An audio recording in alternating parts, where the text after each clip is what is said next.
আসসালামু আলাইকুম রহমতুল্লাহ। সুপ্রিয় শিক্ষার্থী, প্রাক্তন শিক্ষার্থী সকলকে অভিনন্দন। আজ আমি তোমাদের মাঝে নতুন একটা বিষয় নিয়ে হাজির হয়েছি। তোমরা সকলে জানো বর্তমান বাংলাদেশে এক মহামারী চলছে, করোনা ভাইরাস। করোনা ভাইরাস এমন মহামারী আসছে যার ফলে তোমরা এইচএসসি পরীক্ষা দিতে পারোনি, পরবর্তীতে অ্যাডমিশন পরীক্ষা দিতে হবে। অ্যাডমিশন পরীক্ষার যে প্রস্তুতি, এই প্রস্তুতিও তোমরা নিতে পারোনি। সেই জন্য আমাদের unit Khulna branch, Dhaka branch তোমাদের জন্য নতুন একটা প্রস্তুতি নিয়েছে। ক্ষুদ্র প্রচেষ্টা, আমরা অনলাইন ভিত্তিক ক্লাস চালু করছি। আজ তার একটা প্রচেষ্টা আমরা এটা করব। তবে তোমাদের আরো জেনে রাখি, সবসময় আমাদের ভিতরে করতে হবে আত্মবিশ্বাস। আমাদের ভিতরে যদি আত্মবিশ্বাস থাকে, আমাদের ভিতরে যদি ওই আত্মবিশ্বাস, দৃঢ় বিশ্বাসটা যদি থাকে, তাহলে কখনোই আমরা আমাদের জায়গা থেকে কখনো সরে যাব না। মূল কি করতে হবে? আমাদের মূল কাজ হলো আমরা যে বিষয়টা শিখব, ওই বিষয়টা পরিপূর্ণভাবে শিখব, আমাদের কোনো দুর্বলতা যেন না থাকে। তাই আমার দীর্ঘ 10 বছর অভিজ্ঞতার আলোকে আজ তোমাদের সমাজ ক্লাস করাবো বাংলা। তোমরা সকলেই জানো সমাজ মনে হয় সব থেকে কঠিন, কিন্তু আসলে কি তাই? সমাজ কিন্তু আমি দেখছি অনেকেই শিক্ষকরা বলে সমাজ হলো 6 মাস লাগে, কিন্তু আসলে কি তাই? সমাজ কিন্তু কখনো 6 মাস লাগে না। আজ আমরা সমাজ শিখবো খুব সহজেই, এমনভাবে শিখবো তোমরা কাল থেকে সমাজের সবকিছু জেনে যাবা। আমরা ক্লাসের দিকে তাহলে শুরু করি। দেখো, সমাস শব্দ অর্থ কি? সমাস শব্দ অর্থ হচ্ছে সংক্ষেপণ করা। কেমন সংক্ষেপণ করা? ধরা যাক একটা বাক্য বলি আমরা। সমাস শব্দ অর্থ কি? সমাস শব্দ অর্থ হচ্ছে সংক্ষেপণ করা। আমরা একটা বাক্য বলি, আজ সাহিত্য বিষয়ক সভা অনুষ্ঠিত হবে। যদি বলি আজ সাহিত্য বিষয়ক সভা অনুষ্ঠিত হবে, পরবর্তীতে আমি যদি বলি সাহিত্য সভা অনুষ্ঠিত হবে, তাহলে আমাদের কি হলো? তাহলে আমাদের একটা কথা হলো, এই যে কত বড় একটা বাক্য, এই বাক্যকে আমি বললাম সাহিত্য সভা অনুষ্ঠিত হবে।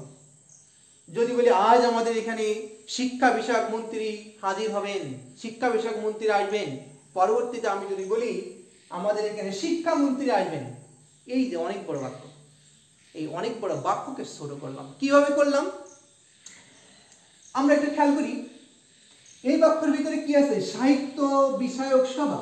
এই সাহিত্য বিষয়ক সভাকে আমরা বললাম সাহিত্য সভা অনুষ্ঠিত হবে।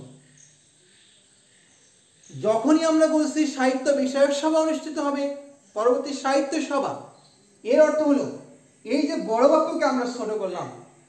তোমরা সকলেই জানো, প্রথমে আমাদের জেনে আসা ভালো, এই যে সমাস আসলো, এই সমাস শব্দটা প্রথম আমাদের যে ব্যাকরণ, আমাদের ব্যাকরণ শব্দটা প্রথম পাওয়া যায় সংস্কৃত ঋগ্বেদ গ্রন্থে।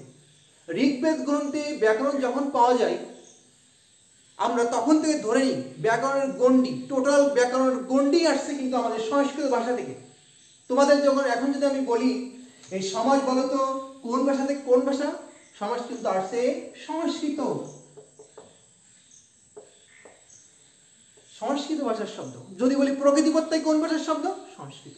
যদি বলি এইভাবে করে যত আমরা ব্যাকরণের গণ্ডি পাবো, গণ্ডিকে আমরা বলবো সংস্কৃত ভাষা।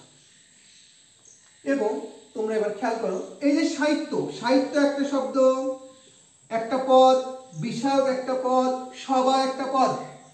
এখানে পদ হলো কয়টা? 1 2 3। সব পদকে, সবগুলো পদকে এক করে আমরা একটা পদ করলাম, সেই নাম হলো সাহিত্য সভা। তাহলে কি হলো? 1 নম্বর আমরা কাজ করলাম, এখানে 1 নম্বর কাজ করছি অনেকগুলো পদকে এক পদে পরিণত করুন। তাহলে সমাস শব্দের অর্থ আমরা দিতে পারি এক পদীকরণ। এক পদীকরণ, অনেকগুলো পদকে এক পদীকরণ করা। আর কি দিতে পারি? অনেক বড় বাক্যকে ছোট্ট করে একটা বাক্য করলাম, বাক্যের নাম হলো সাহিত্য সভা। বাক্য কি করলাম? সংক্ষিপ্ত করলাম। তাহলে সমাস শব্দ অর্থ আমরা দিতে পারি সংক্ষিপ্ত সংক্ষেপণ করা, সংক্ষেপণ করা। সমাস শব্দের অর্থ একপদীকরণ করা, সমাস শব্দের অর্থ সংক্ষেপণ করা। এরপরে আমরা আরো একটা জিনিস দেখব, তাহলে এই যে একটা পদ, একটা পদ, একটা পদ, কয়টা পদ হয়েছে এখানে? তিনটা পদ। সাহিত্য একটা পদ, বিষয়ক একটা পদ, সবাই একটা পদ। যে তিনটা পদ, প্রত্যেকটা পদের এক একটা নাম হচ্ছে সমস্যামান পদ। তাহলে এখন তোমরা বলো সমস্যামান কয়টা পদ আছে? 1 2 3, তিনটা পদ আছে আমাদের সমস্যামান পদ। আর এই যে বাক্য, ছোট্ট এই যে বাক্য একটা শব্দ পদে রূপান্তর করলাম, নাম হলো সাহিত্য সভা। এই সাহিত্য সভা এইটা হলো আমাদের সমস্ত পদ। এই সাহিত্য সভা হচ্ছে সমস্ত পদ। এবং সমস্ত সবসময় খেয়াল করবা, সমস্ত পদে কিন্তু সবসময় দুইটা পদ থাকে, বেশি থাকতে পারে কিন্তু মিনিমাম দুইটা থাকবে। একটা থাকবে পূর্বপদ আর একটা পরপদ। একটা সাহিত্য, তাহলে এটা আমরা মনে করি পূর্বপদ, আর সবার শব্দটা পরপদ, আর এইটার নাম হচ্ছে সমস্ত পদ। আর এই যে বাক্য করলাম, দেখো কত বড় এই যে বাক্য শব্দটা বা পদের একসাথে রূপান্তর হলো, এইটার নাম হচ্ছে আমরা বলি সমাসবদ্ধ বাক্য বা ব্যাস বাক্য,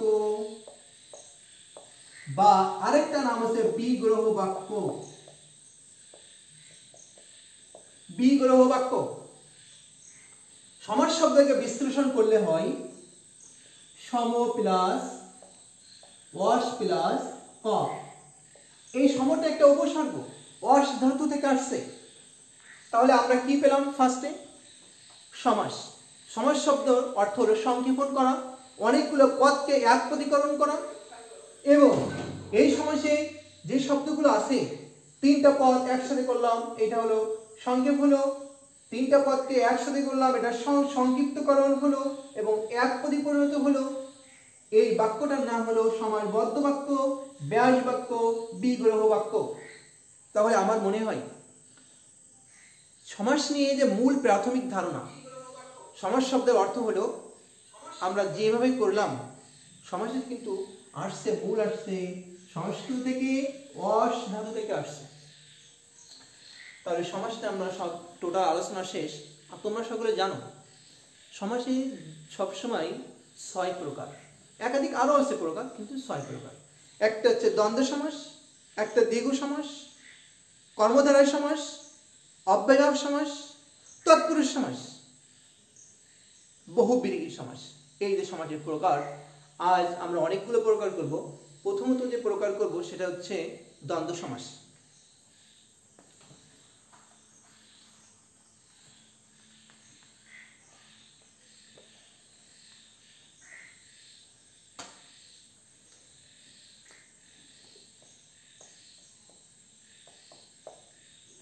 তোমাদেরকে প্রথমেই বলি আমি, তোমরা বলো তো দ্বন্দ্ব মানে কি?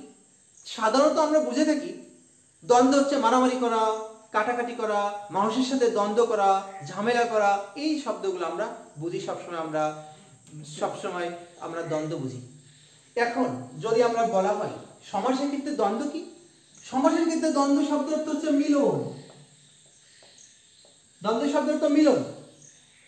তোমরা আরো জানো, এখন আমি যে একটু আগে বললাম যে দ্বন্দ্ব হলো মারামারি কাটাকাটি। এখন তোমরা বলো তো যে যদি কারোর বয়স 5 বছর হয় আর একজনের বয়স 50 বছর, সে কি মারামারি করতে পারবে? কখনোই না। মারামারি করতে হলে সমান সমান হতে হবে। যদি 5 বছর হয়, তার বয়স 7 বছর হতে পারে, সেম সেম প্রায় অনেক হলে কিন্তু হবে, কিন্তু না।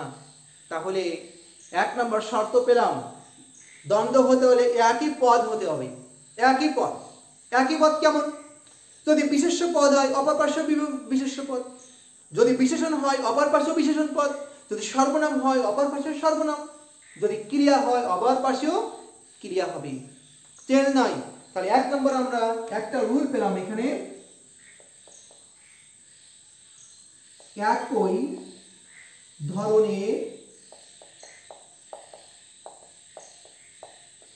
ধরনের পদ। 1 নম্বর হবে একই ধরনের পদ হবে। কেমন সে পদগুলো? আমরা এপাশে একটু লিখি, বিশেষ্য প্লাস বিশেষ্য আমরা বলি বিশেষণ প্লাস বিশেষণ, সর্বনাম প্লাস সর্বনাম, ক্রিয়া প্লাস ক্রিয়া। তাহলে এক আমরা পেয়ে গেলাম, সমান পদ হতে হবে। 2 নাম্বার আমরা পাবো সমান বিভক্তি হতে হবে। যদি সপ্তমী বিভক্তি হয় অপর পাশের সপ্তমী না হলে তো মিলবে না। সমান বিভক্তি আমরা লিখতে পারি সমান বিভক্তি হবে। আরেকটা বলবো আমরা উভয় পদ প্রধান। তাহলে দ্বন্দ্ব হতে হলে কি হবে? সমান বিভক্তি হতে হবে, সমান পদ হতে হবে, উভয় পদ প্রধান। তিনটা হলে আর দ্বন্দ্ব। যদি তিনটা কখনো মিলে যায় আমাদের, তখন আমরা দ্বন্দ্বটা চিহ্ন আছে, চিহ্ন কি? ও অথবা আর, এই চিহ্নগুলো দিব। চলো আমরা তাহলে শুরু করি। এখন কিভাবে দ্বন্দ্ব মিলব? যদি আমরা এখানে বলি মা বাবা, মা বাবা, আমি বলছি দুইটা পদ হবে, এটা পুরো পদ, এটা পরপদ। মা যদি বলি, মা অবশ্যই কি? মা কি বিশেষ্য না বিশেষণ? মা অবশ্যই বিশেষ্য এখানে। তাহলে মা এখানে আমরা যদি বলি বিশেষ্য বা নাউন। বাবা, বাবা যদি বলি এটাও বিশেষ্য। দেখো এটাও নাউন, এটাও নাউন, সমান পদ আছে। আর বিভক্তি কি? মা, মা এখানে কি বিভক্তি? এখানে হচ্ছে শূন্য বিভক্তি। বাবা এখানে শূন্য বিভক্তি। তাহলে দুইটাই কিন্তু এখানে শূন্য বিভক্তি। বিভক্তির সাথে মিল, পদের সাথে মিল, কি দেবো আমরা? অবশ্যই এটা আমাদের হবে দ্বন্দ্ব সমাস। তাহলে এর যে চিহ্ন কি কাটানো যায় দেখো তো, মা ও বাবা দেবো না অথবা না আর? এখানে আমরা দিতে পারি মা ও বাবা, আমাদের ব্যয় বাক্য হয়ে গেল। ঠিক একইভাবে যদি আমরা বাক্য লিখি এখানে আসা যাওয়া,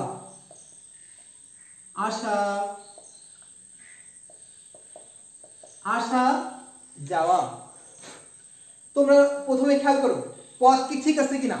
দেখো আসা কোন পদ? আসা একটা ভার, হাঁটা চলা উঠা বসা যাওয়া খাওয়া একটা ভার। তাহলে আসাটা একটা ক্রিয়া, যাওয়াটাও আমাদের একটা ক্রিয়া। দুইটাই কিন্তু ক্রিয়া, সমান পদ আছে। এরপরে দেখি সমান বিভক্তি আছে কিনা। আসা শূন্য বিভক্তি, যাওয়া শূন্য বিভক্তি। তাহলে বিভক্ত মিল আছে।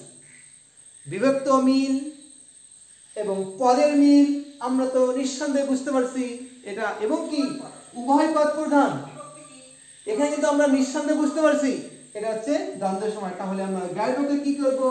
আসা ও যাওয়া। যদি আমরা এখন বলি, আরো যদি আমরা উদাহরণ দিয়ে থাকি, যদি বলি দা কুমড়া, দা কুমড়া, তোমরা আগে খেয়াল করো দাতে বলতো কোন বিভক্তি? দেখো শূন্য বিভক্তি। কুমড়া কোন বিভক্তি? শূন্য বিভক্তি। দুইটাই শূন্য বিভক্তি। এরপরে দা, দা কি? অবশ্যই একটা নাউন, বিশেষ্য। তাহলে দা বিশেষ্য এবং কুমড়াও বিশেষ্য। দুইটা বিশেষ্য পেয়ে গেছি, সব পদের অর্থ প্রধানও পেয়ে গেলাম এবং বিভক্ত মিল আছে। তাহলে অবশ্যই আমরা বুঝতে পারছি দ্বন্দ্ব। এর চিহ্ন কি? দা ও কুমড়া, দা ও কুমড়া। এইভাবে করি। তাহলে দ্বন্দ্ব সমাস বলতে আমরা কি বুঝি আরো একটু খেয়াল করি। যদি আমরা এখন বলি যে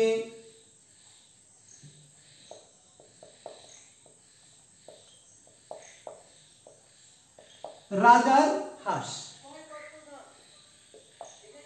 যদি বলি আমরা রাজার হাঁস, তোমরা বলো রাজার হাঁস, হয়তো বলতে পারো দেখি হাঁস, হাঁস শব্দটা নাউন, রাজা, রাজা শব্দটা নাউন, মিল আছে, পদেও কিন্তু মিল। এরপরে দেখো তাই তো দেখি বিভক্তি কি আছে। বিভক্তি হতে বলে হাঁস, হাঁস কিন্তু শূন্য বিভক্তি। আর রাজা, রাজা হচ্ছে কি? এটা র, র এর কোন বিভক্তি? র এর আমরা সবসময় জানি ষষ্ঠী বিভক্তি। তাহলে একটা হলো ষষ্ঠী আর একটা শূন্য। এটা কি হবে তাহলে? এটা কি কখনো আমাদের দিতে পারবো আমরা যে এটাও আমাদের দ্বন্দ্ব সমাস দিতে পারবো না, কারণ এটা আমরা দিতে পারবো না, এটা বিভক্তির মিল নাই, আমরা দিতে পারবো না। তাহলে যদি আমরা এখন বলি দেশে বিদেশে, দেশে বিদেশে, তোমরা খেয়াল করো তো, দেশ একটা নাউন, বিদেশ একটা নাউন, দুইটাই নাউন পেয়েছি, এবং দেশে এ বিভক্তি, বিদেশে এ বিভক্তি, দুইটা আমরা এ বিভক্তি পেয়েছি, তাহলে বিভক্তি সমান এবং দুইটা পদও আমরা সমান পেয়েছি। যদি পদও সমান পেয়ে যায়, বিভক্তিও সমান পেয়ে যায়, প্রত্যেকটা পদের অর্থ প্রধান পাই, কোনটা দিব আমরা? অবশ্যই এটা কিন্তু আমরা দিব দ্বন্দ্ব সমাস। তাহলে দেশে ও বিদেশে। তাহলে এবার আমরা প্রথমে আসব, কি শিখলাম আমরা? দ্বন্দ্ব সমাস হতে হলে 1 নম্বর শর্ত হলো সমান পদ হতে হবে, 2 নম্বর শর্ত সমান বিভক্তি হতে হবে, 3 নম্বর শর্ত প্রত্যেকটা পদের অর্থ হবে প্রধান, প্রত্যেকটা পদের অর্থ আমাদের সবসময় প্রধান হবে। যদি প্রত্যেকটা পদের অর্থ প্রধান না হয়, সত্যের সাথে মিল না হয়, আমরা কিন্তু কখনোই দ্বন্দ্ব আমরা দিতে পারবো না। তাহলে আমরা কি বলছি? বিশেষ্য হলে বিশেষ্য হতে হবে, বিশেষণ বিশেষণ, সর্বনাম সর্বনাম, ক্রিয়া ক্রিয়া। আরো একটু খেয়াল করি আমরা, আরো যদি উদাহরণ দিয়ে থাকি আমরা, যদি আমরা বলি ভালো মন্দ, যদি আমরা এখন বলি ভালো মন্দ, ভালো মন্দ, তোমরা বলো যখন ভালো মন্দ হয়, ভালোটা কি? ভালোটা অবশ্যই আমাদের বিশেষণ, রহিম ভালো, এই যে ভালোটা কি? বিশেষণ। তাহলে এটা আমরা পেলাম বিশেষণ, এটাও বিশেষণ, এটাও বিশেষণ, দুইটা বিশেষণ পেলাম আমরা এখানে। এবং ভালো শূন্য বিভক্তি, মন্দ শূন্য বিভক্তি, দুইটাই শূন্য বিভক্তি পেয়ে গেলাম, দুইটা বিশেষণ পেলাম। কি হবে? অবশ্যই আমরা দ্বন্দ্ব দিব, কি আছে আমাদের? ভালো ও মন্দ। তাহলে দ্বন্দ্ব সমাস নিয়ে আমাদের কিন্তু আর কোনো ঝামেলা কিন্তু আমাদের থাকলো না, দ্বন্দ্ব সমাস নিয়ে আমাদের আর কোনো ঝামেলা থাকলো না, যে এভাবে আমরা দ্বন্দ্ব নির্ণয় করব। এবার দ্বন্দ্বের ভিতরে আমাদের শেষ, তোমরা জানো সকলে, অলুক দ্বন্দ্ব। অলুক দ্বন্দ্ব ঠিক একই রকম, দুইটা বিভক্তি থাকে। এরপরে আমরা যাব দ্বিগু সমাস।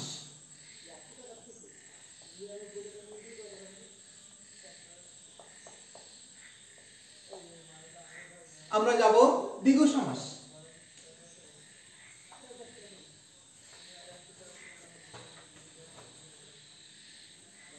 তোমরা সকলে জানো যে দ্বিগু সমাসে দ্বি শব্দের অর্থ হচ্ছে সংখ্যা,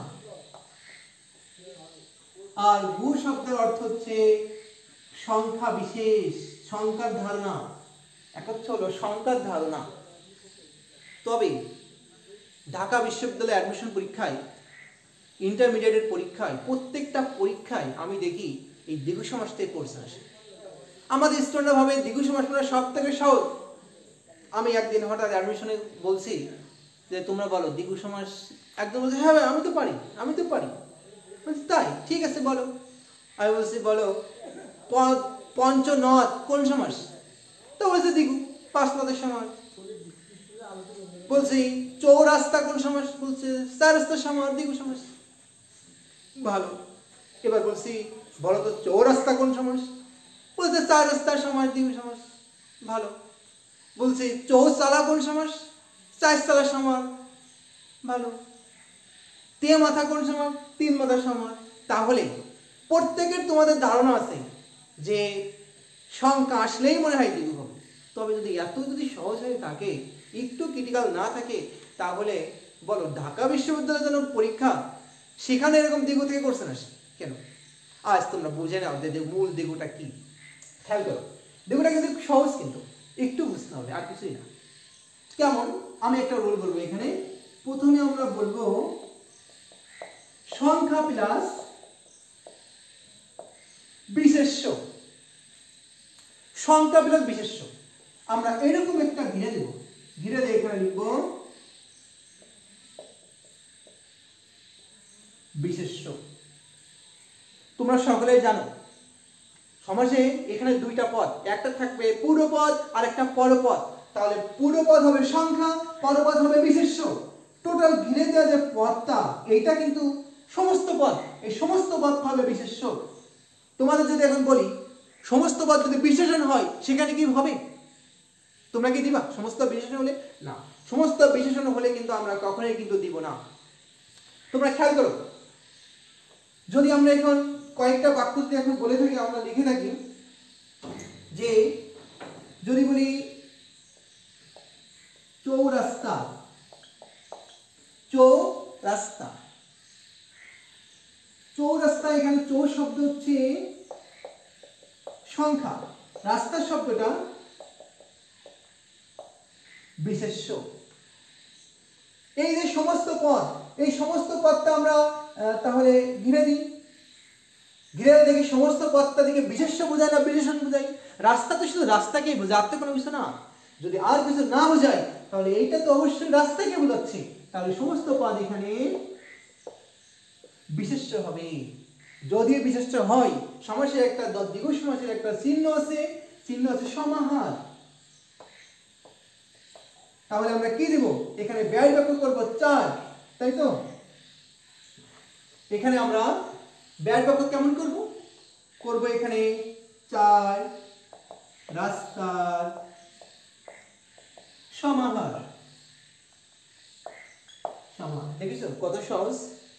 শুধুমাত্র সমস্ত পদ দেখো বিশেষ্য বিশেষণ, 4 শব্দ সংখ্যা, রাস্তা শব্দ বিশেষ্য, সমস্ত পদ এখানে বিশেষ্য। আমাদের কিন্তু আর কিছুই কিন্তু না।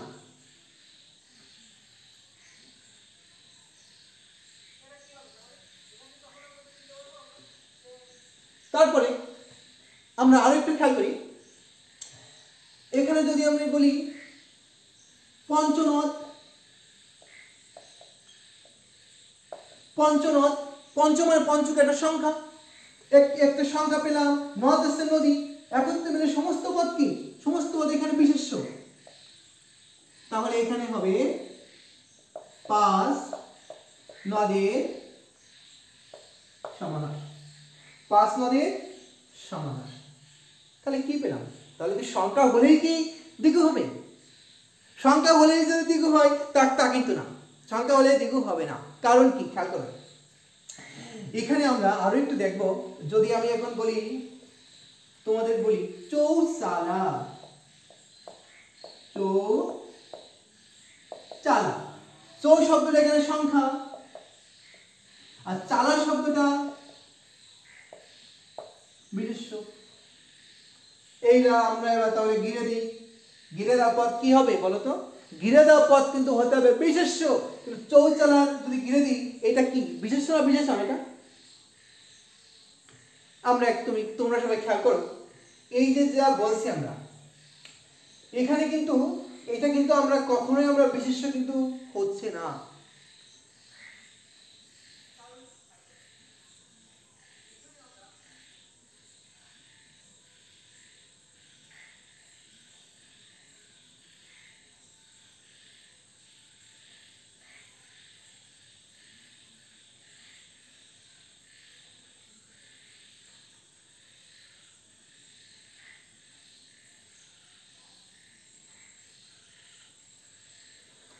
এটা কিন্তু আমাদের কখনো বিশেষ্য হচ্ছে না। কেন হচ্ছে না?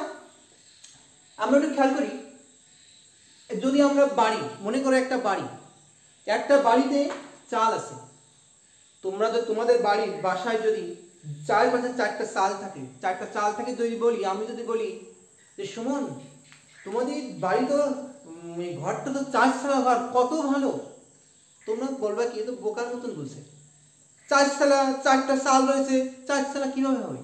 যখনই একটা ঘরের পরে প্রতিস্থাপন করা হয় তখন কিন্তু বলি সেটা চৌচালা ঘর, তাই না? ঘরের পর না প্রতিস্থাপন করলে কিন্তু চৌচালা হয়। তাহলে এই যে চালটা কি? চালটা অবশ্যই বিশেষণ। আমি যদি আসি, তাই না, আমার হাতটা কি বিশেষণ নাকি আমি বিশেষণ?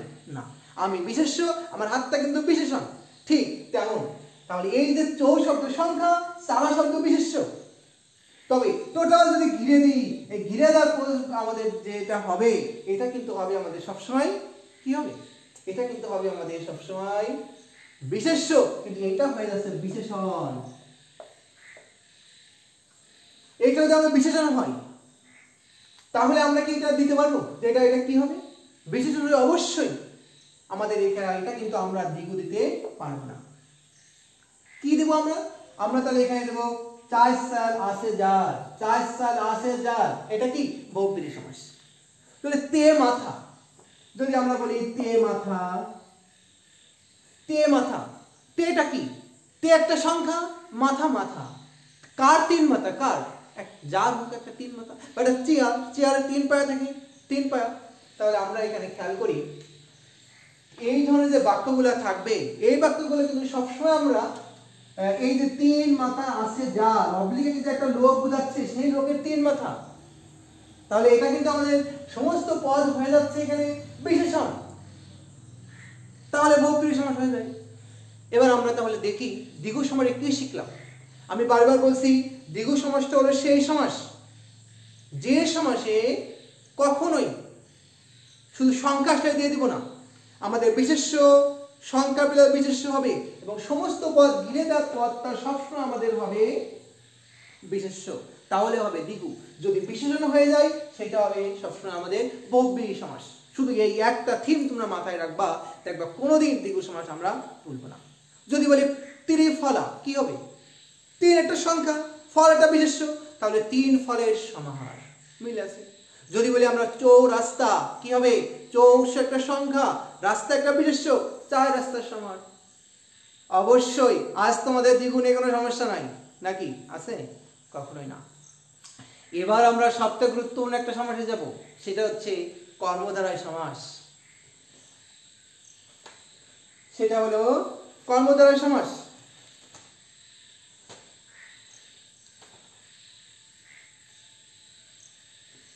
সেটা আমরা যাব কর্মধারয় সমাস।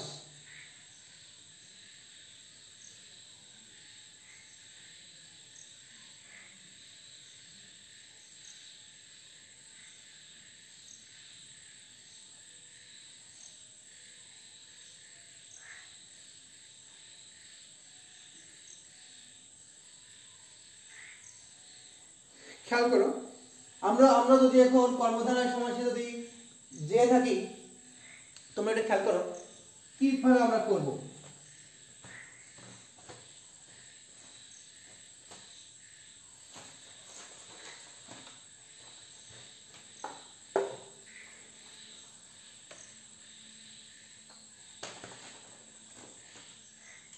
এত সময় আমরা যা বুঝছি যে দ্বন্দ্ব হতে হলে সমান পদ হতে হবে, যদি দ্বিগু হতে হয় সংখ্যা হবে বিশেষ্য হতে হবে, আর কর্মধারয় হতে হলে আমরা দেখব যে বিশেষ্যের সাথে বিশেষণ বা বিশেষণের সাথে বিশেষণ ভাবাপন্ন পদ, এবং পরপদের অর্থ সবসময় প্রধান হবে। পরপদের অর্থ সবসময় হবে প্রধান এবং ভাবাপন্ন পদ হবে সবসময়। তোমরা সকলে জানো যে আমরা দুইটা জিনিস আমি দেখাবো এখানে, সেটা হলো খেয়াল করো কর্মধারায়। কর্মধারায় কি হবে? শর্ত হলো বিশেষ্য প্লাস বিশেষণ, বা এমনও হতে পারে বিশেষণ প্লাস বিশেষ্য, বা বিভিন্ন রকম চেঞ্জ হতে পারে। কখনো তুলনা বোঝায়, কখনো গুণ বোঝায়, কখনো তার বৈশিষ্ট্য বোঝায়। এই ধরনের করে আমাদের সবসময় হবে কর্মধারায়। কিভাবে কর্মধারা নির্ণয় করবো এটি খেয়াল করে আমরা কয়টা বাক্য দেখবো আমরা। যদি আমরা এখানে বলি মহানবী, তোমরা বলো মহানবী কি?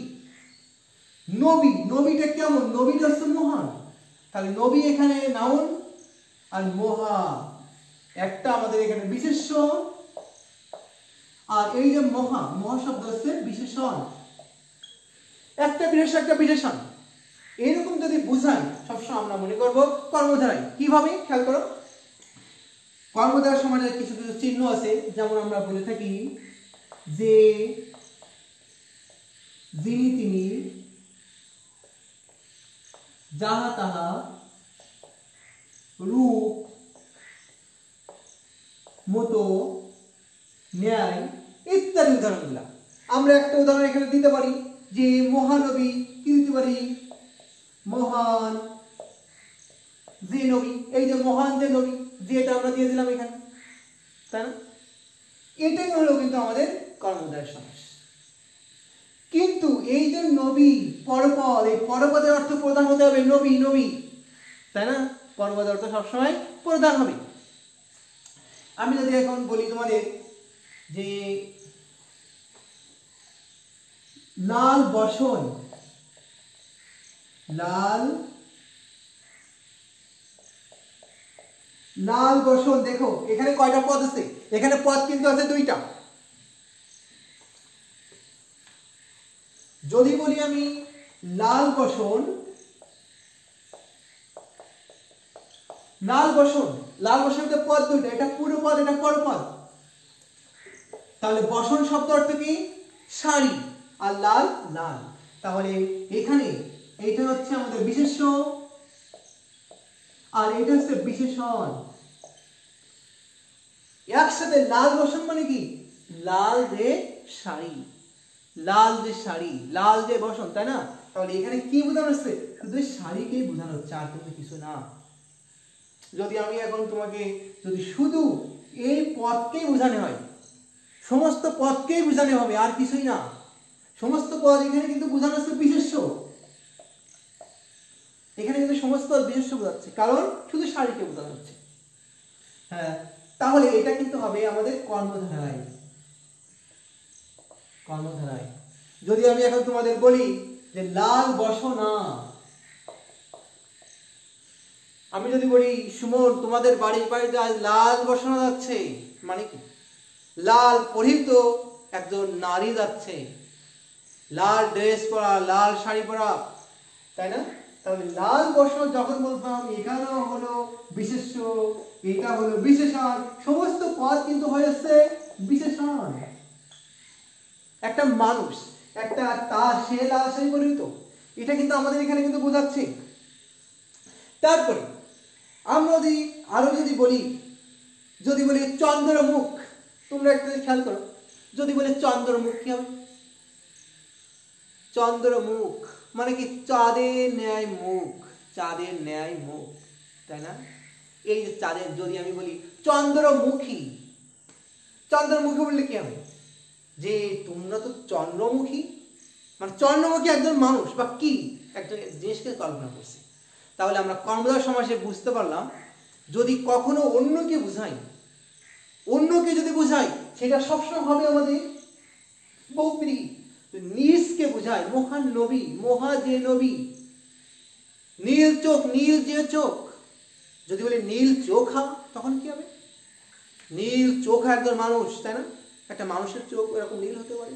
নীল চোখা বললে একরকম, আর শুধু যদি নীল চোখ বলি তাহলে আলাদা। এরপরে আমরা যাব কর্মধারয়ের প্রকার।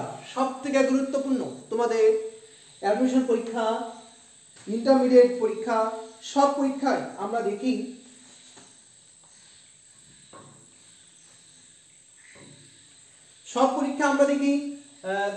তোমাদের ঝামেলা আছে একটা।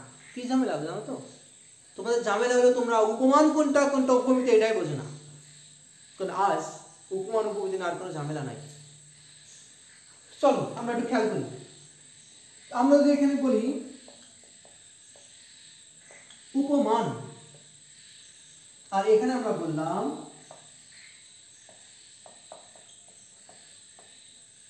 উপমিত, শুধু দুইটা জিনিস খেয়াল করবা।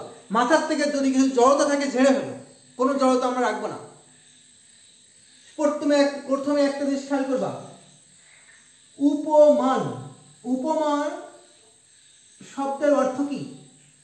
তোমরা ডিকশনারি সার্চ দিবা, দেখবা উপমা শব্দের অর্থ হয়, উপমা শব্দের অর্থ কি? তুলনা। যেহেতু এর উপমা শব্দের তুলনা, এর মানে কি? অর্থ হয়। যদি অর্থ হয় অবশ্যই বাস্তব সেটা। তাহলে আমরা লিখতে পারি এখানে যে উপমা শব্দের অর্থ তুলনা, তাহলে এটা বাস্তব, বাস্তব তুলনা। আর যদি বলি উপমি, উপমি কোনো ডিকশনারি কোনোদিন পাবা না উপমি শব্দের কোনো অর্থ আছে কিনা। উপমা শব্দের আসলেই কিন্তু কোনো অর্থ নাই। যেহেতু অর্থ নাই, তাহলে উপমি শব্দ হচ্ছে অবাস্তব। যদি বাস্তব তুলনা হয় তাহলে সেটা হবে উপমান, যদি অবাস্তব তুলনা হয় সেটা কি হবে? সেটা হবে সবসময় উপমিত। একটা বাস্তব একটা অবাস্তব। আর কি তুলনা করবো আমরা? তোমরা সবাই একটা খেয়াল করবা। উপমা শেখার আগে আমরা একটু বলি যে দুটো জিনিস সম্পর্কে আমরা জানবো। একটা হচ্ছে উপমান। উপমান কি? উপমান হচ্ছে যার সাথে তুলনা, যার সাথে তুলনা। আর আরেকটা লিখবো যে উপমেয়। উপমেয় হচ্ছে যাকে তুলনা। এবার খেয়াল করো, তাহলে আমরা কি পেলাম? একটা বেশি বাস্তব আর একটা অবাস্তব। একটা বাস্তব আর একটা অবাস্তব। কিভাবে? আর কি রুল পাবো আমরা? 1 নম্বর বাস্তব হলো, 2 নম্বর আমরা বলবো বিশেষ্য প্লাস বিশেষ্য হবে। কেমন? আমরা এখানে লিখতে পারি তাহলে উপমিততে বিশেষ্য প্লাস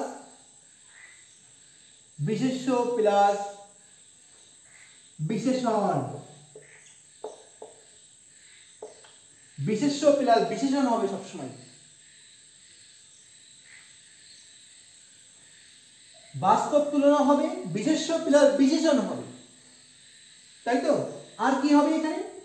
আরেকটা বলা যায়, দিতে পারি আমরা উপমান প্লাস সাধারণ ধর্ম। এই যে জিনিসগুলা, বিশেষ্য প্লাস বিশেষণ হবে, উপমান প্লাস সাধারণ ধর্ম থাকবে। কেমন? আমরা প্রথমে এক বাক্য লিখি। চলো আমরা বাক্য লিখি। কাজল কালো। কাজল কালো। তোমরা একটা বলো তো সবার, তার আগে বলো, কাজল কি কালো হতে পারে? কাজল তো অবশ্যই কালো হতে পারে। কাজল কালো হতে পারবে না কেন? হতে পারে। তাহলে একই সমজাতীয়। তো যদি রক্ত লাল, রক্ত কি লাল হতে পারবে? রক্ত কিন্তু অবশ্যই লাল হতে পারবে, অবশ্যই। যদি আমি তোমাদেরকে বলি ফুল কুমারী, কুমারী কি ফুল হবে? কিভাবে সম্ভব? সম্ভব না, অবাস্তব, তাই না? যদি আমরা বলি, তোমাদেরকে বলা হয় পুরুষ সিংহ, পুরুষ কি সিংহ হয়? আর সিংহ বা পুরুষ কিভাবে হয়? অবাস্তব জিনিস। কিছু কিছু স্যাররা আছে, আমি দেখি, বলে কি যে উপমানে সবসময় ন্যায় দেব মাঝে আর উপমিততে ন্যায় শেষে। তোমাদের কাছে আমি কোশ্চেন করি যে যদি কোনো কেউ পারবে যে অবাস্তবকে বাস্তব করে নিয়ে আসতে, ন্যায় দিয়ে, আর বাস্তবকে অবাস্তব করে নিয়ে আসতে ন্যায় দিয়ে, কিভাবে সম্ভব? এটা তো আমার জানা নেই। চলো আমরা এটা দেখি যে কাজল কালো। তাহলে কাজল, কাজলটা এখানে কি? কাজলটা এখানে বিশেষ্য। আর কালোটা কি? কালোটা বিশেষণ। কালোটা বিশেষণ পেয়ে গেলাম। তাহলে একটা বিশেষ্য একটা বিশেষণ পেলাম। এরপরে যে জিনিসটা হলো, দেখো যার তুলনা করা হচ্ছে কাজলের ন্যায় কালো, কাজল যার তুলনা করা হচ্ছে, কাজলটা কি? কাজলটা হচ্ছে অবশ্যই এখানে উপমান, উপমান। আর কালো, কালোটা কি এখানে? সাধারণ ধর্ম, সাধারণ ধর্ম। কাজল কালো, কাজল তো কোনো সবসময় অবাস্তব হবে না, সবসময় বাস্তব হবে। কাজলের রং কালো হতে পারে। তাহলে এর ন্যায় বাক্য আমরা কিভাবে করব? আমরা ন্যায় বসাবো কেমন? যদি বলি কাজলের ন্যায় কালো, কাজলের ন্যায় কালো তো হতে পারে। আমি যদি এখন যদি বাক্য তোমাদেরকে বলি যে রক্ত লাল,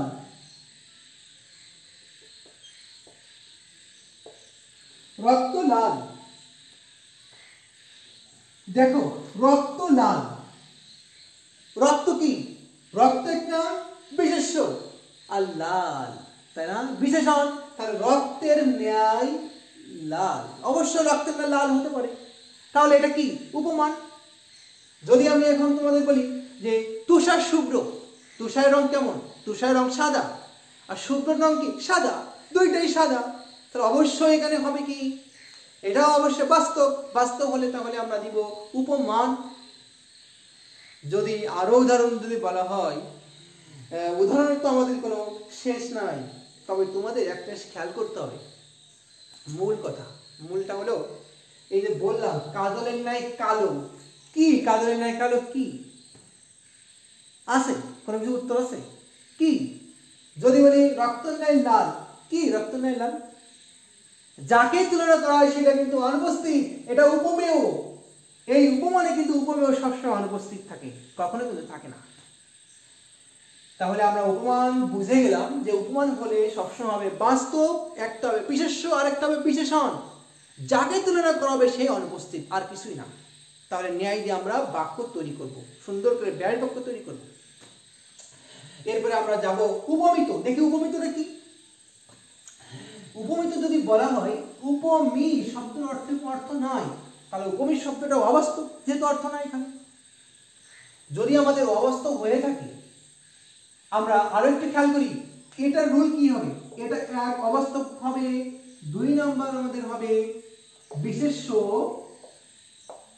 প্লাস বিশেষ্য বা নাউন প্লাস নাউন। তোমরা সবাই লিখে রাখবা, খাতায় নোট করে রাখবা। দুটো, একটা বিশেষ্য আর একটা বিশেষ্য। বিশেষ্য পেলে বিশেষ্য হবে, বিশেষণ হলে কিন্তু হয়ে যাবে অন্য কিছু। আর কি থাকবে? আর 3 নাম্বার থাকবে উপমান প্লাস উপমেয়। সবকিছুই থাকবে। যে আমি এটা যেমন বলছি যে যাকে তুলনা করা হয়েছে সে নাই, কিন্তু এখানে কিন্তু যাকে তুলনা করা হবে সে কিন্তু থাকবে সবসময়, আর কোনো কিছু দরকার নেই। চলো বাক্য দেখি আমরা। যদি আমি বলি এখানে পুরুষ সিংহ, পুরুষ সিংহ, তোমরা সকলে বলো সিংহকে বিশেষ্য না বিশেষণ না নাউন? সিংহ কিন্তু নাউন, আর পুরুষও কিন্তু নাউন। তাহলে দুটোই এখানে পেয়েছি আমরা নাউন, দুইটাই নাউন পেলাম। আর কি আর কি রুল আছে আমাদের? দেখবো অবাস্তব। দেখো পুরুষ সিংহ, পুরুষ কি কখনো সিংহ হতে পারে? আর সিংহকে কোনো পুরুষ হতে পারে? কিন্তু তোমরা জানো কেন এই পুরুষ সিংহ বলা হয়? পুরুষ সিংহ এই জন্য বলা হয় যারা পুরুষ আর যারা সিংহ।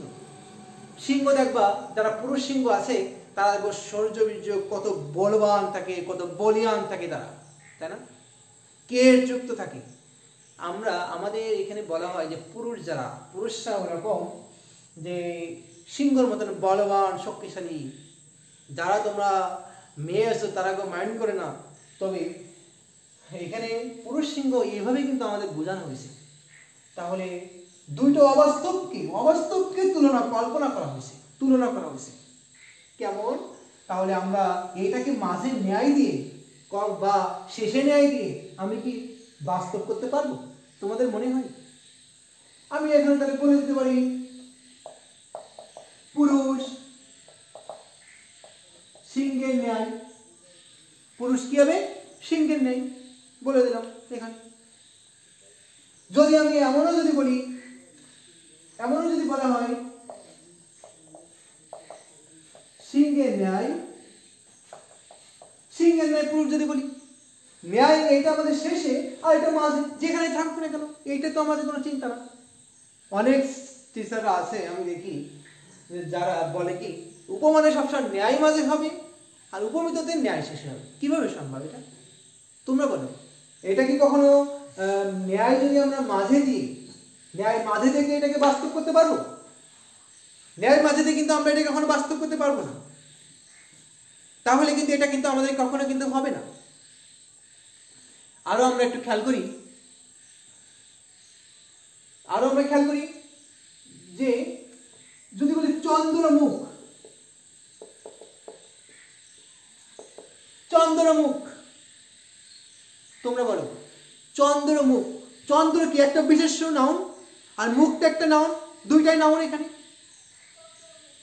এবং দুইটাই যদি আমাদের এরকম নাউন হয়ে থাকে তাহলে চন্দ্রমুখকে একসাথে করা যাবে? দুই চন্দ্রমুখ কিন্তু একসাথে কখনো করা কিন্তু আমাদের যাবে না। যদি না যায় এটা অবাস্তব। তাহলে কি হবে? চন্দ্রের ন্যায় মুখ, চন্দ্রের ন্যায় মুখ, চন্দ্রের ন্যায় মুখ। খেয়াল করতে পারো যে তাই তো চন্দ্রের ন্যায়, আমরা যদি এখন বলি মুখের ন্যায় চন্দ্র হবে, মুখের ন্যায় চন্দ্র কখনো হবে না, মুখের ন্যায় চন্দ্র হবে না আমাদের। তবে এটা কিন্তু অবাস্তব। তোমরা কি জানো যে চন্দ্রমুখ কেন বলা হয়? একটা মানুষকে হাজার দেখলেও যদি তার মুখটা দেখলেই কিন্তু মনে হয় উজ্জ্বলতা, তার উজ্জ্বলতা ফুটে ওঠে কিন্তু তার মুখে, তাই না? এই যে উজ্জ্বল, এই জন্য কিন্তু চন্দ্রের সাথে মানুষের মুখের তুলনা করা হয়েছে, যে চন্দ্র মুখ, চন্দ্রের ন্যায় মুখ। এটা অবাস্তব এবং দুইটা বিশেষ্য এখানে। আরো যদি আমরা বলি ফুলকুমারী, ফুলকুমারী, তোমরা খেয়াল করো, এই যে ফুল একটা বিশেষ্য নাউন, কুমারী নাউন, দুইটা এখানে আমাদের নাউন আছে। এবং ফুল আর কুমারী কিভাবে সম্ভব একসাথে হওয়া? সম্ভব? অসম্ভব না? অসম্ভব। যদি অসম্ভব এভাবে আমাদের হয়ে থাকে, কিন্তু তোমরা কিন্তু খেয়াল করবা সবগুলো দেখা যায়, কিন্তু দৃশ্য অদৃশ্য না। দেখো, পুরুষও দেখা যায়, সিংহ দেখা যায়, চন্দ্র দেখা যায়, মুখ দেখা যায়, ফুল দেখা যায়, কুমারী দেখা যায়, সবগুলো কিন্তু দেখা যায়। সবগুলো যদি আমাদের দেখা যায় এবং নাউন হবে সবই এবং অবাস্তব, সেটা হলে সবসময় আমরা দিব উপমিত। আমরা তাহলে এখানে দিই কুমারী,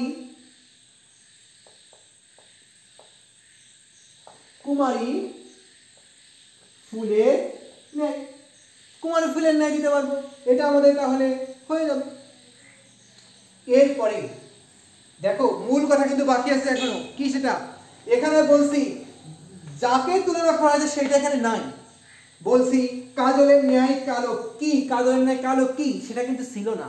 কিন্তু এখানে খেয়াল করো, পুরুষ সিংহের ন্যায়, সব কিন্তু শেষ। যাকে তুলনা করা হয়েছে উপমেয় কিন্তু উপস্থিত, যে সিংহের ন্যায় পুরুষ, কি সিংহের ন্যায় পুরুষ, ও আমাদের এখানে উপমেয় উপস্থিত। চন্দ্রের ন্যায় মুখ, উপমা এখানে উপমেয় আমাদের উপস্থিত। কুমারী ফুলের ন্যায় উপমেয় উপস্থিত, কিন্তু এখানে কিন্তু আমরা তুষারের ন্যায় শুভ্র কি, তুষারের শুভ্র কি, এটা কিন্তু অনুপস্থিত। তাহলে আমরা তোমাদের শেখালাম যে উপমান এবং উপমিত। আরেকবার আমরা খেয়াল করি, উপমানের শব্দটা, উপমার শব্দের অর্থ হয় মানে এটা বাস্তব। যদি বাস্তব তুলনা হয় সেটা হবে সবসময় উপমান, আর যদি অবাস্তব তুলনা হয় সেটা হবে সবসময় উপমিত। আর উপমানে সবসময় একটা হবে বিশেষ্য আর একটা বিশেষণ, একটা বিশেষ্য আরেকটা বিশেষণ। যেমন তুষার শুভ্র, শুভ্র সাদা, তুষার পাথর, তাই না, একটা বরফ। এখন তুষার কিন্তু বিশেষ্য আর একটা বিশেষণ, এবং যাকেও তুলনা করাবে সেটা অনুপস্থিত। তাহলে আমরা এখানে পেয়ে গেলাম তুষার শুভ্র। উপমিততে কি হবে? উপমিত তো বলছি সব থেকে সহজ, যে উপমি শব্দের অর্থ হয় না, মানে এটা অবাস্তব যত তুলনা আছে এবং দুইটাই বিশেষ্য হবে, দুইটাই দেখা যাবে, এটা সবসময় আমাদের হবে উপমিত। এরপরে আমরা আরেকটা জিনিসে যাব, সেটা হচ্ছে, সেটাও আমাদের গুরুত্ব, সেটা তো রূপক কর্মধারায়। রূপক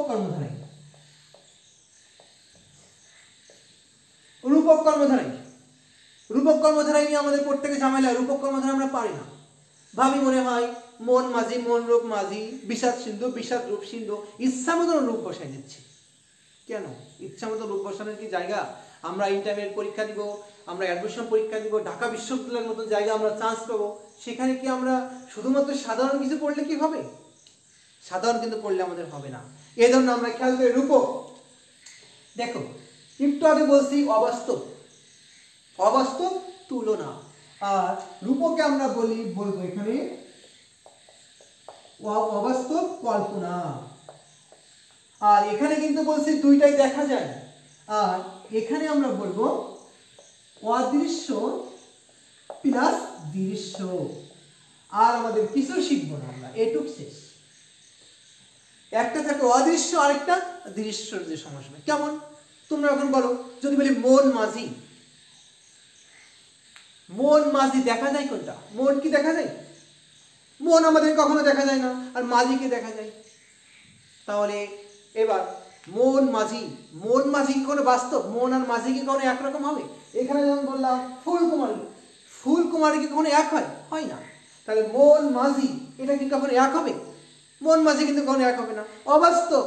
কিন্তু এটা হচ্ছে একটা অদৃশ্য আরেকটা দৃশ্য, একটা অদৃশ্য আরেকটা কি দৃশ্য হবে। এই পার্থক্য কেমন? যদি বলি আমরা বিষাদ সিন্ধু, বিষাদ মানে দুঃখ ভরাক্রান্ত বিষাদ, আর সিন্ধু কি একটা নদী। তাহলে দুঃখ আর নদী কখনো এক হয় না, আলাদা, অবাস্তব হয়ে যাচ্ছে। এবং একটা দেখা যাচ্ছে একটা দেখা যাচ্ছে না, নদী এসে দেখা যায় আর বিষাদ দেখা যায় না। যদি বলি ক্রোধানল, ক্রোধানল, ক্রোধানল কেমন? ক্রোধ মানে হচ্ছে আগুন, আর ক্রোধ মানে রাগ, আর অনাল মানে আগুন। তোমাদের যদি এখন বলি, তোমাদের যখন যদি এখন বলি যদি কোথাও আগুন ধরে যায়, আগুন ধরলে কিন্তু তোমরা অবশ্যই আগুন নেভাইতে পারবা, ফায়ার সার্ভিস ডেকে এনে পানি দিয়ে নেভাইতে সম্ভব। কিন্তু একটা মানুষের যে রাগ হয়ে থাকে, খুব কঠিন একটা রাগ হয়ে থাকে, তোমাকে মেরে ফেলবে, এইরকম রাগ হয়ে থাকে, তুমি কি করবা? তোমাকে পানিতে থামানো যাবে? কোনো কিছু করা যাবে না। সমুদ্রের পানি সব নিয়ে এসে দিলে কি কখনো থামানো যাবে? থামানো কিন্তু যাবে না। তাহলে ক্রোধানল, ক্রোধের সাথে আগুনের সাথে কোনো মিল হয় না কখনো।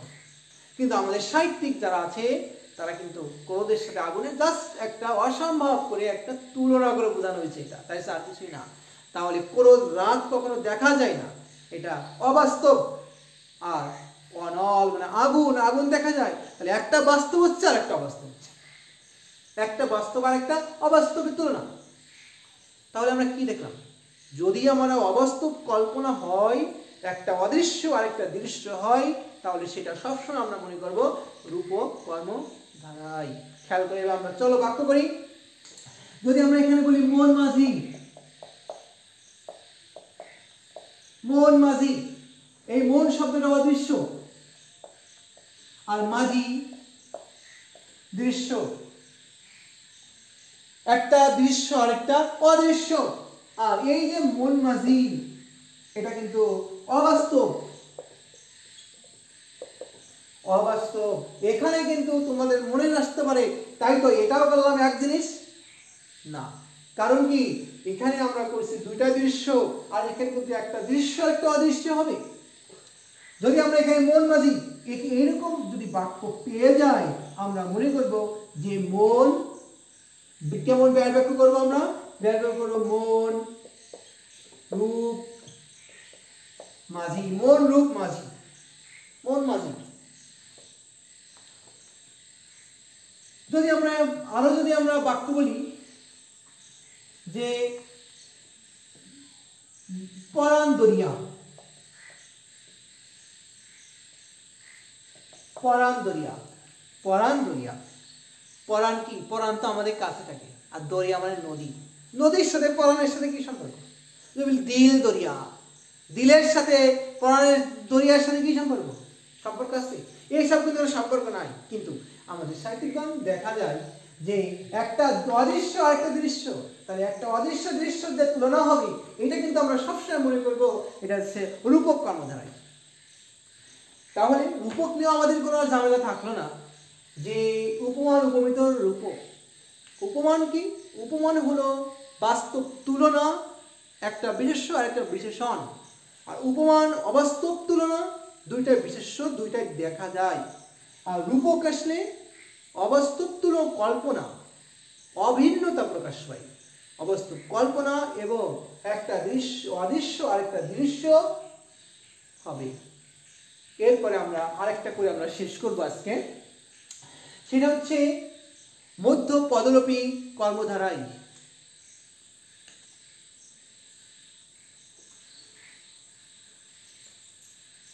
মধ্য পদলোপী কর্মধারায় আমরা একটু দেখি মধ্য মানে কি? মধ্য পদলোপী কর্মধারায়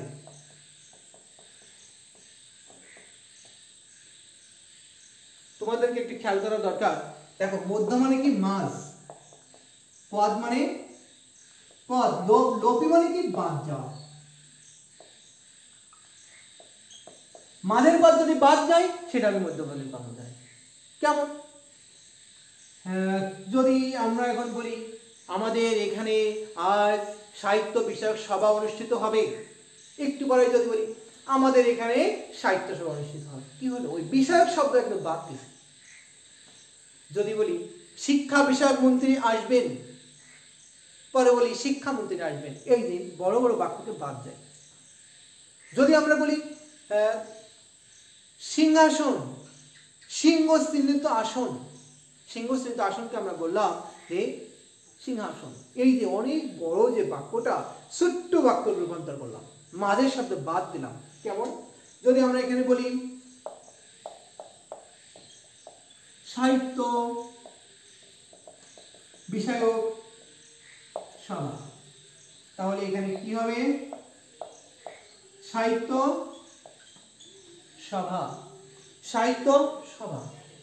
খেয়াল করো, এই যে অনেক, এখানে দুইটা পদ, এখানে 1 2 3টা পদ, আর এখানে একটা দুইটা পদ, এই যে মাঝে এই যে সাহিত্য সভা, দেখো এই বিষয়ক শব্দটা কিন্তু বাদ গেছে, বাদ যে একসাথে আমাদের হয়ে গেছে সাহিত্য সভা। তাহলে এই যে পরিকল্পনা হলো, এই যে চেঞ্জ হলো, এই মাঝেরটা বাদ গেল, এই মাঝে বাদ গেলেই হবে সবসময় মধ্যবর্তী কর্মধারয়। আমি যদি তোমাদের যদি এখন বলি সিংহাসন কি হবে, তোমরা সাথে সাথে এখানে কাট দিবা, কাট দিয়ে এখানে এরকম বসাবা, সিংহ আর এখানে আসন, মাঝে কি বাড়বে? মাঝে তাহলে অবশ্যই বসাই যাবে। সিংহাসন কাকে বলি? সিংহ চিহ্নিত আসন। যদি আমরা এখন বলে থাকি, আরো যদি বাক্য করি যে সংবাদপত্র, সংবাদপত্র, সংবাদপত্রে কি হবে? এখানে দুটো আমরা ভাগ করব, এখানে ভাগ করে এখানে লিখে দেব সংবাদ, এই মাঝে কি বাড়বে? সংবাদপত্র। সংবাদ বাহনের পত্র, সংবাদ বাহন করে যে পত্র, ওই পত্রের নামই কিন্তু আমরা বলি যে সংবাদপত্র। তাহলে আজ আমরা করলাম সমাসের প্রকার।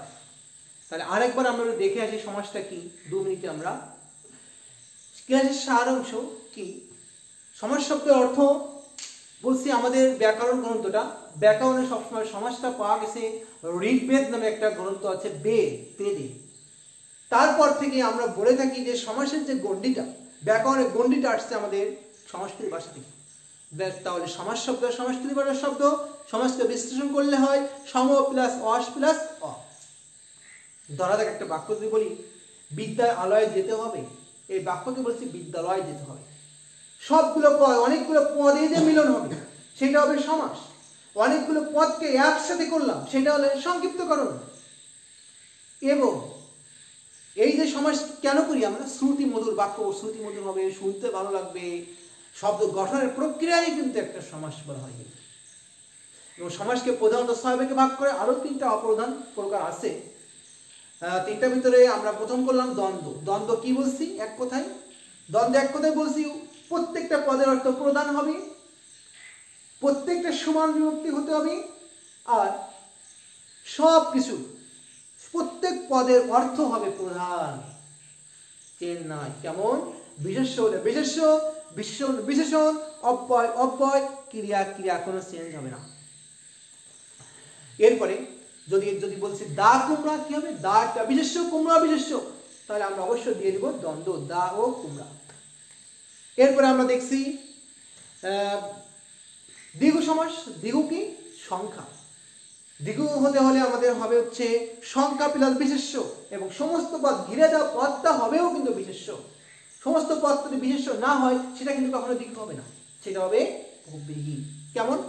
বলছি চৌরাস্তা, চার আর রাস্তা হচ্ছে বিশেষ্য, আর চৌরাস্তা যদি বলা হয় 4 রাস্তার সমান, রাস্তাকে বোঝাচ্ছে।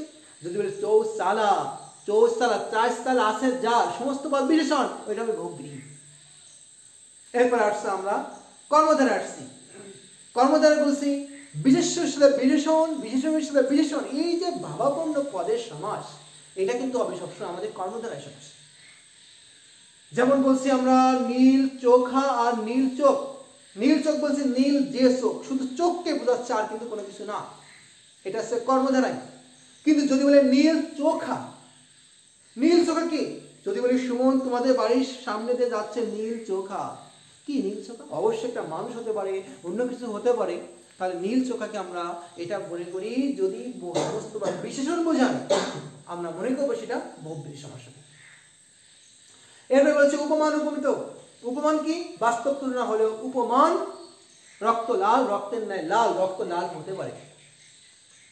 অবাস্তব যদি তুলনা হয় সেটা হবে উপমিত, ফুল কুমারী, কুমারী ফুলের ন্যায়। এরপরে বলছে রূপক, অদৃশ্য দৃশ্য যদি হয় সেটা হবে রূপক কর্মধারায়। আর যদি মাঝের পর কখনো লোপ পায় সেটা হবে মধ্যপদলোপী কর্মধারায়। প্রিয় শিক্ষার্থী, অনেক সময় আমরা ক্লাস করেছি, তবে তোমাদের সবসময় একটা জিনিস খেয়াল করবা, আজ থেকে প্রতিক্রিয়া আমরা একটা প্রতিজ্ঞা নিব যে প্রতিদিনই আমাদের নিজের পড়াটা করব। কিভাবে? প্রত্যেকটা স্টুডেন্ট তোমরা দুটো জিনিস যদি কেউ চিন্তা করো, দেখবা অবশ্যই তোমরা সাকসেস হবে। কি সে দুটো জিনিস? আমার একটা স্যার একদিন এই কথা বলছিল, আমি যখন অ্যাডমিশন কোচিং করতাম তখন একটা স্যার আমাকে এই কথা বলছিল যে দুটো জিনিস যদি কেউ মেনটেন করতে পারে তাহলে তার জীবনে সাকসেস ছাড়া কোনো ফেলার হবে না। কি? একটা হলো প্রতিটা সময়, প্রতিটা দিন, প্রতিটা সময় তোমার জিজ্ঞাসা করতে হবে নিজের কাছে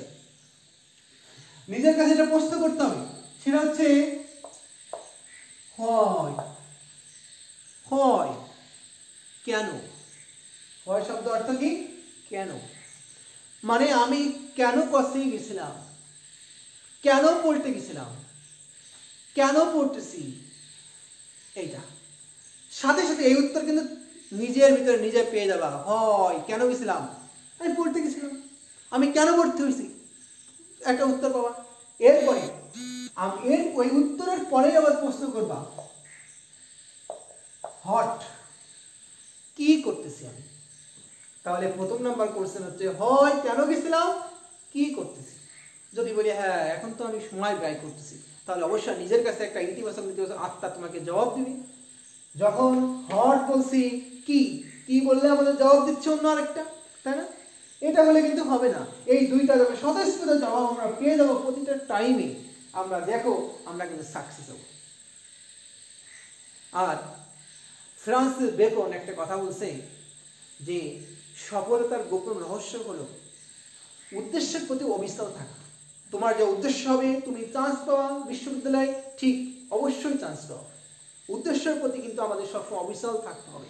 যদি উদ্দেশ্যকে অবিচল না হয়, তোমরা কি জানো যারা অনেক বড় বড় মানুষ হয়েছে, যারা অনেক বড় বড় মনীষী হয়েছে, যারা অমর, তাদের পিছনে এমন কোনো দিন আছে, তাদের পিছনে এমন কোনো রাত আছে যে রাতটার জন্য সে আজ এই সফলতার চেয়ারে বসে আছে। এই সফলতা মানুষ তাকে বলে। ওই কাজটা কিন্তু আমাদের করতে হবে, এমন কিছু স্মরণে কিছু আমাদের করতে হবে যে কাজের জন্য আমরাও অমর হয়ে যেতে পারি। প্রিয় শিক্ষার্থী, আমরা সবাই সম্ভাবনাময় এবং প্রত্যেকের আমাদের সামনে কিছু করার এবং সামনে ভালো কিছু করার অবশ্যই সুযোগ আছে, এখনো আছে। তাই আজ থেকে আর বসে না থেকে আমরা সুন্দরভাবে পড়াশোনা করব। আর আমাদের ইউনিট কোচিং খুলনা শাখা তোমাদের পাশে সবসময় আছে এবং থাকবে। বাংলাদেশে বর্তমান কোচিং জগতে আমি যতদিন কোচিং করে দেখি, একমাত্র ভালো গাইডলাইন, ভালো টিচার, সিনিয়র টিচার এই ইউনিট কোচিংয়ে আছে। তোমরা যদি কেউ এটা বিলিভ না হয়, তোমরা প্রত্যেকটা টিচারই ক্লাস করে দেখবা যে সিনিয়র টিচারদের ক্লাস করা আর জুনিয়র কোনো টিচার ক্লাস করা হচ্ছে অনেক অনেক পার্থক্য। আমাদের 10 বছরের অভিজ্ঞতা আর 1 বছরের কোনো সে অভিজ্ঞতা হয় না। এই জন্য তোমাদের বলি, তোমরা সবসময় ইউনিটের পাশে থাকো। ইউনিট ঢাকা থেকে সবসময় প্রতিবারে আমাদের ফলাফল 1, 2, 3-এর ভিতরে থাকে। এবারও দ্বিতীয় স্থান অধিকার করছে। সেহেতু আমরা ইউনিটের সাথে সবসময় আসি এবং থাকবো, এই প্রত্যয়। এবং আমরা প্রতিদিন আমাদের ক্লাসগুলো ঠিকঠাক মনে করার চেষ্টা করব। আমরা মনে হয় প্রত্যেকে আমাদের সম্ভাবনা কি, আমাদের সম্ভাবনাকে অবশ্যই আমরা উপরে নিতে পারবো। এই সম্ভাবনার দ্বার এখনো আছে, থাকবে। করোনাতে কি হয়েছে? এই করোনা মহামারী কিন্তু আমাদের প্রায় টিকা আবিষ্কার হয়ে যাচ্ছে, এবং এই মহামারী আমাদের অতি দ্রুত চলে যাবে। তোমাদের ইন্টারমিডিয়েট পরীক্ষা হয়ে যাবে, পরীক্ষা হওয়ার পরে আমাদের অ্যাডমিশন পরীক্ষা হবে। তোমরা কি মনে হয় ঢাকা বিশ্ববিদ্যালয়ে অ্যাডমিশন না নিয়ে তোমাদেরকে ভর্তি করবে? এমন কি চিন্তা করো? আমার তো মনে হয় না। তাই আর আমরা দেরি না করে আমাদের পড়াশোনার দিকে অবশ্যই আমরা ধাবিত হব, পড়াশোনা শুরু করি। প্রিয় শিক্ষার্থী, তোমাদের অভিনন্দন আজ ক্লাস করার জন্য। তোমাদের সকলকে শুভেচ্ছা। আসসালামু আলাইকুম।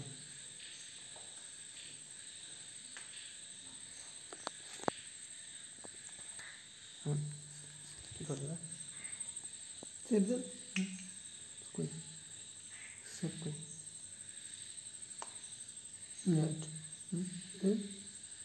Finish.